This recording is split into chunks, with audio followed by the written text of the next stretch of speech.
What is up, y'all? I hope you're doing well.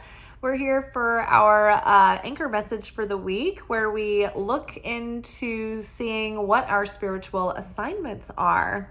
On Sunday nights, we do our energy oracle forecast for the week. It gives us our spiritual and energetic weather that we will be living and moving and having our being within.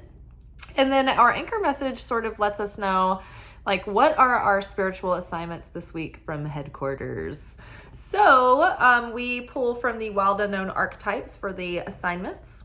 We got the stone, followed by the comic, followed by Eros. And underneath stone, we got the Two of Wands. Underneath the comic, we got Four of Pentacles. And underneath Eros, we've got the Four of Cups. So let's talk. So I feel like overall, there are kind of, as usual, layered messages. I feel that, so the Two of Wands has this girl sitting on top of the roof of this structure, and she has the world in her hands, and it's symbolizing her potential. And she's looking at a full moon, and she's reflecting on, maybe her subconscious motivations that are being revealed to her. Now, this full moon tomorrow in Aquarius, or you might be seeing this on the day of the full moon in Aquarius, which is on Tuesday. I'm not sure what time it occurs, but I'll be filming our full moon workshop tomorrow and posting it. But, this is all about self-realization and innovation and getting clarity and having almost this mental and spiritual reset where it's kind of like these revelatory epiphanies are coming through and really great ideas and ways that we can innovate our approach to our lives, right? It's like we've been, having these big initiations this year of self-discovery. Who are we now? We've laid the groundwork to start a new journey and a new story, right? So now we're okay, who are we in this story? How are we showing up? How are we relating to others? Now it's how are we approaching our life? What we're just going to discover is that we all hit this threshold, right? And that's where our limiting beliefs are. Those are hidden in the subconscious. So these show up in different areas of our lives where we have a threshold for the amount of success that we can allow ourselves to have, the amount of energy we think we have to exert. We put thresholds on the amount of money we make because we don't think that more is possible, or we can't imagine a life where we make more, what we would do with that money, or we feel these hidden fears about what that would mean. Does it mean that I'm not responsible enough to manage that money? What if I lose it all? What if I lose my free time because I have to work so hard? Or what if now I don't have genuine relationships because people just want me for material, benefits or whatever. So there's so many things that we put a threshold on. It would be very easy for me to just think, well, I'm 40 now, so I don't have as much energy as I did before. And I don't let those kinds of thoughts sneak into my head. I don't think about time or gender or size or anything. And so I have this unnatural amount of energy. I have an unnatural ability to sort of metabolize recently. I can still be energetic if I don't even get, quite enough sleep. I mean, I'm not saying that that's sustainable for the long term, but I have been able to believe so fully in mind over matter that I've been able to push past what I think that I have available as far as my energy resources. Right? I mean, I have a full day before work, and then I go to work, and then I do all of this when I come home, which is it's a pretty, it takes time, it takes effort to make all this content and keep it posted and share it and all of that. So it takes an enormous amount of energy. A lot of people would just assume that they didn't have that much energy, right? They would assume they would be tired, and so then they would be tired, right? So think about how you can push yourself out of your comfort zone. The Two of Wands is a card where it's like we're excited and we're gathering our ideas and our resources and we're excited to move forward, but we haven't quite taken action yet. And we're still within our comfort zone here. And we are sort of like pushing through that ceiling, right? She's past the ceiling. She's pushing through her threshold, but she hasn't quite left yet. She hasn't quite executed.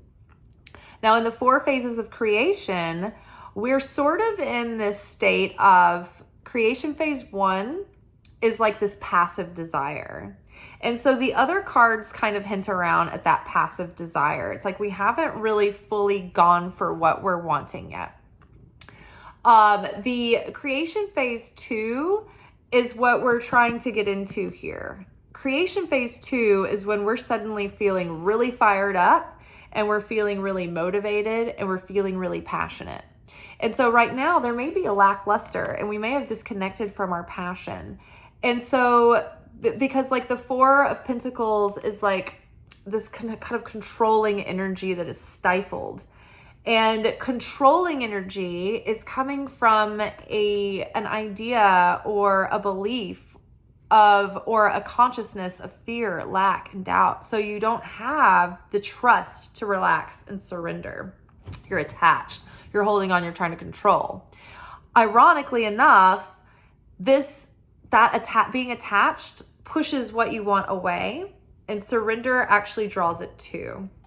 So with this stone, the stone is something that is grounded. I kept thinking like the wise man builds his house upon the rock. So we are building solid foundations. So in creation phase 2, you're connected with your reason why. The reason that's driving you, your unconscious motivations. I feel like this full moon is bringing into our awareness a lot of our unconscious motivations that have been steering us maybe in negative patterns or have been keeping us reactive and not choosing or acting intentionally. And so the more that we can become aware of those unconscious motivators that self-sabotage us, the less power they have over us. Because when you see yourself doing a default setting, it's like you're like, oh, I don't have to keep doing that. That's what's leading to this. And I'm only doing this because of that from before, which I completely understand that whole thing. And now it's like we're healing. We're allowing these epiphanies to come forward and it's changing the way we're approaching what we're doing. And the progress has been slow, but we are transforming. A stone does change. It does evolve. It just evolves slowly over time. But it's solid, it's sustaining, it's got longevity. So I feel like we're getting grounded, more and more grounded, the more that is revealed to us about what has been the unconscious motivators that have put us in a state of being triggered and, reacting, and not in a grounded way, but like in a reactive way where we're not using our free will. We're just using our these animalistic levels of consciousness, of survival, of like grasping. So, as we get grounded, we can tune into practicality. Okay, what's going to make the most of our energy? What is going to be the most productive way to direct our focus? That's going to save a lot of our motivation because it's going to be, using our energy and our focus wisely, and it'll have more positive result and more return. At the same time,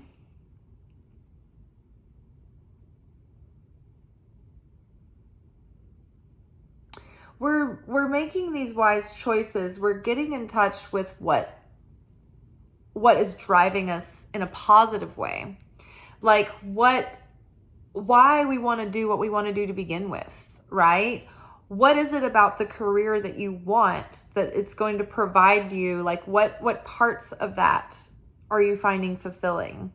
What is your reason why? What is your purpose? What are you sharing? What are you solving for others? what keeps you motivated, what gives you your purpose and your reason for showing up. So many times we can get bogged down in the day-to-day and we can get disconnected from that why. And then we kind of lose our focus, or we lose our passion, or our passion sort of dissipates. And then our desire dissipates. And so in order to manifest anything, we have to have an active desire, or else we don't have any motivation to do the work required to manifest what we want. And so that desire has been sort of, watered down under a malaise of probably just kind of like, processing a lot of what's been coming up, then getting in the minutia of like being in the slog of trying to make a thing work, but like you're so far in that you don't have that initial burst of like fresh excitement anymore. And you're not quite at the finish line either. And so you're just in the thick of it and you don't know quite where you are. And so the only way to get that momentum back is to reconnect with your purpose, with your deeper why, with your, with the passion that's motivating you to do all the things to begin with. So we're needing to hone it in and innovate and refocus. I will read Stone, because I think it has to do with like this slow but ongoing evolution within ourselves. Stone. The eternal, the anchor, the rock. As an archetypal object, the stone holds psychic and literal weight. Its energy is one of permanence, concreteness, and reliability. The stone's ability to transform is nearly imperceptible to us, as it changes ever so slowly over countless human lifespans. A single stone may see thousands of generations come and go. Therefore, it contains an ancient and eternal presence. The stone is best used to anchor our wild side. No matter how far we roam, we can always find our way back. The stone tethers us to earth, helping to ground and connect us to stillness, quiet, and peace. When this card appears, it is likely the stone is a remedy for what ails us. Humble and easily unnoticed, the power of the stone balances the frenzy of our world. So I think recently we had talked, maybe even last night, about a detox or a nice mental reset. That's the stone, I think, is that energy. It's like getting grounded, getting a good routine going for yourself, getting these good structures to build upon as you're moving forward. Balancing being able to maintain your self-care, maintain your home, maintain your bills, maintain your finances, maintain your energy at work, whatever you're trying to build outside of work. If you have a side hustle, if you have a dream or art or something like that, it's like staying consistently in those.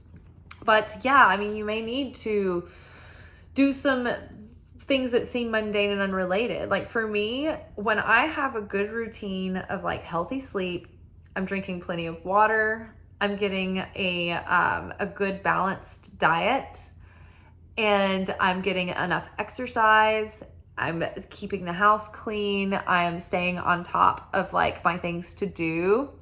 And then I'm also doing bits of things for my dreams. I feel like $1,000,000. I feel on top of the world. And it's like those little basic things, as long as I'm chipping away at that and maintaining it little by little, I feel amazing, and things like big progress happens. But if I get a little overwhelmed and I get behind and I get in a malaise and I get like sort of unmotivated and it makes me blasé, it starts to like block everything else too. And I'll have like frustrating nights at work, and little ailments will pop up, or like little inconveniences, or things will start breaking. So it's like, to maintain that order and that harmony in our life, we need to keep our own instrument tuned and fine-tuned, right? And pitch perfect. And so part of that is just keeping our resonance clean by taking good care of ourselves so that we can feel at least good enough to start, and we don't have that burnout or that feeling like there's nothing satisfying or fulfilling or motivating. Let's see. Steadfast. So when light, the stone is steadfast, loyal, committed, and present. When dark, the stone is weighted down, holding back, and cold. Build a cairn in nature. Find inspiration in Andy Goldworth's The Stone Egg Forms. In Jewish mourning traditions, stones are left at graves rather than flowers. Sit with this vision for a moment and see what unfolds. Yeah, and to me, I mean, putting stones at a grave is symbolic of the eternal nature of your spirit and your soul, and how the soul evolves slowly over lifetimes, and it becomes and it shifts and it changes shape, and even water can dissolve it slowly over time, like those layers of ego. So I can see how that that image is so symbolic, and it carries more weight than a flower that's so fleeting. It's not even necessarily planted at the graveside. It's just a clipped flower. It's going to be gone in a couple of days. It's going to rot away, wither, and die, But the stone remains. The stone remains, like the love remains, like the spirit and the energy and the memory of the person remain. It's enduring. Okay, so yes, Two of Wands, it's like we have all this potential, but it needs to be revealed, right? And I think that the more these things are coming up from our subconscious, and for me, when I do a lot of mundane housework, that's when a lot of the subconscious realizations come through, because I've got that active part of my mind busy, and the subconscious can do its work. So sometimes just tackling what seems like unimportant, mundane minutia is actually very, very productive for your healing. Okay, so underneath, next we have the comic. And underneath this we have Four of Pentacles. Now, I feel like there's something about our situation that we're maybe approaching in too heavy of a way. And we need to lighten up a bit. And I mean, I'm the first person to say I need to lighten up sometimes. I can get frustrated, I get fiery. But also sometimes I feel like people around me aren't paying enough attention, and they're not taking on their own responsibility for things, and it affects others. So it makes me frustrated, which is the thing that triggers me, where I need to come back and, lighten up about it. So the comic is part of the prescriptive approach for the week. It's to bring a lightness with you, a playfulness. Don't be so serious, bring your humor with you. I know that I don't know, I feel like if I'm joking around and having a good time, it's like it makes everybody have more fun, and they're all joking around and having a good time too. And so we all have that kind of effect on the room. And I'm not always great at it. Sometimes I'm fucking pissed off and I'm annoyed. And people are getting on my last damn nerve, and I want them to show up and do their part. And that's what I try to work on, but it's sometimes I get frustrated and I'm just like, Urgh. So yeah, it's about channeling that hostility and having a sense of humor about it with myself, but also with others.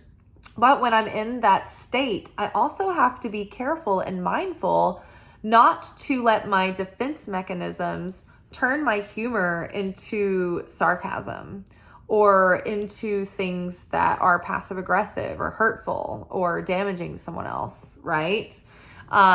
So that's something to be careful of. Also, don't shield yourself from being emotionally vulnerable or close yourself off from intimacy because you're always the jokester, right? Sometimes if you're feeling notice about yourself, if every time something gets serious if you go straight to laughing it off or making a joke, or you're making a joke about yourself, or it's like, can you take a compliment, or are you always self-deprecating? You know, can you be honest about being sad or feeling frustrated or feeling a certain way without making yourself into a joke or whatever? So, you know, don't let your humor upstage your authenticity and your vulnerability, right? Because that's, you know, you're hiding other dimensions of yourself. So you don't want to always be the clown, because, you know, there's that song Tears of a Clown, where it's like the person's all smiley on the outside, but really on the inside it's like they're really upset. And that kind of like makes me think too over here, it's like the way I feel like there may be, either you might be doing this, or you might be dealing with another person or a group of people or your situation even. But there's something about getting past people's defense mechanisms with your lightheartedness, with making it fun, with having a sense of humor, with being playful, with being funny. And this might be someone around you, or maybe even you, where you're feeling like depressed, you're feeling sad. Like the Four of Cups is someone who's just like in a funk, who there's like this offer of happiness or even offer of assistance or help from behind. Usually like there's a person offering a cup, or the Ace of Cups is like floating in from behind, but the person's too focused on like what they're upset about to see that. And so in this particular description, it's like the person doesn't notice that the bird is holding an umbrella over them, and keeping them shielded from the storm around them, because they're just caught up in their kind of their own drama or their own sadness. And so with Eros above that, I feel like either you don't have a stomach for enjoyment right now, or like we don't, or there's something in your environment where it's like you're too upset to really enjoy or have an appetite or desire for life right now.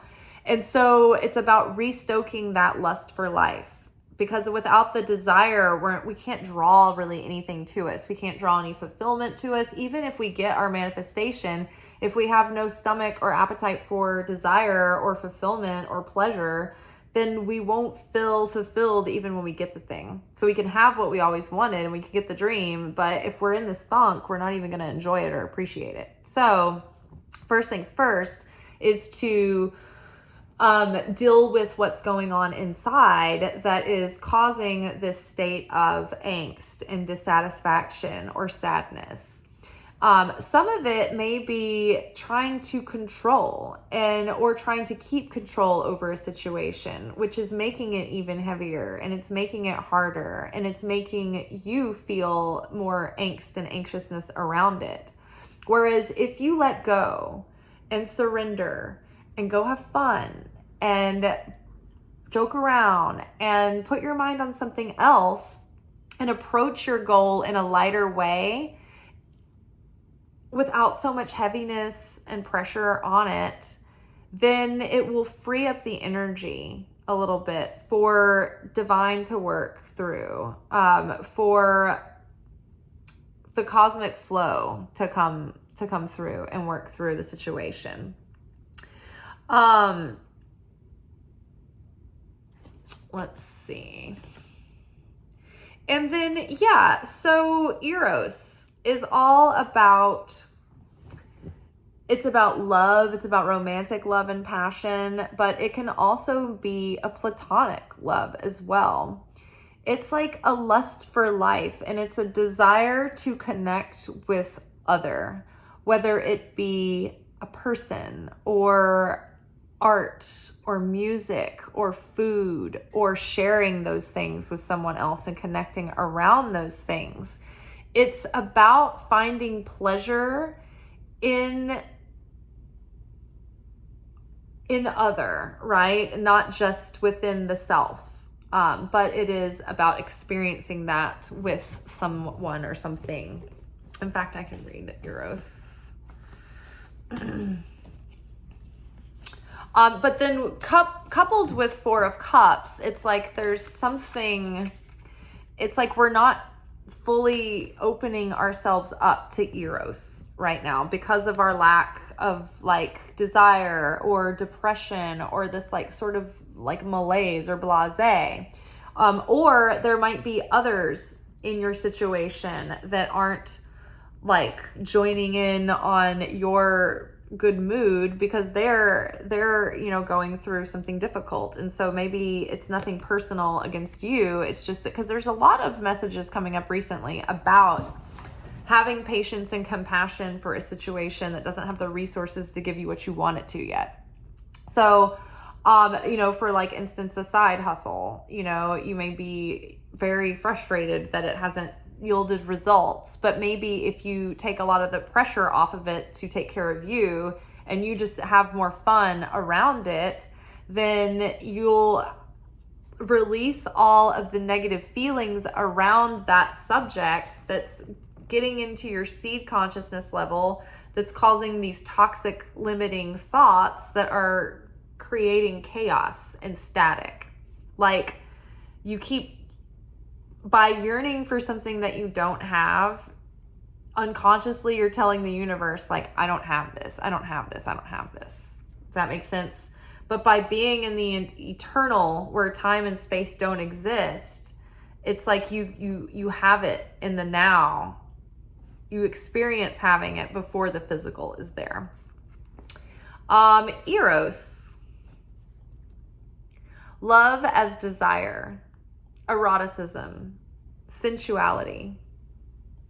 Though Eros can be depicted as unbridled sexuality and eroticism, a more contemplative understanding of this archetypal energy leads us to the root of desire itself. What do we long for? And why are we awakened by love? What makes us hesitate in the face of intimacy? Eros reconnects us with the primal longing to merge with another human being, nature, music, art, plants, food, or anything that we perceive we are separate from. Eros allows us to momentarily unite. Our heart embraces otherness, and in doing so, we further understand our own. Our life force awakens. This card reveals an inevitable initiation into love's labyrinth. You may find yourself swirling in a new territory of desire and sensuality.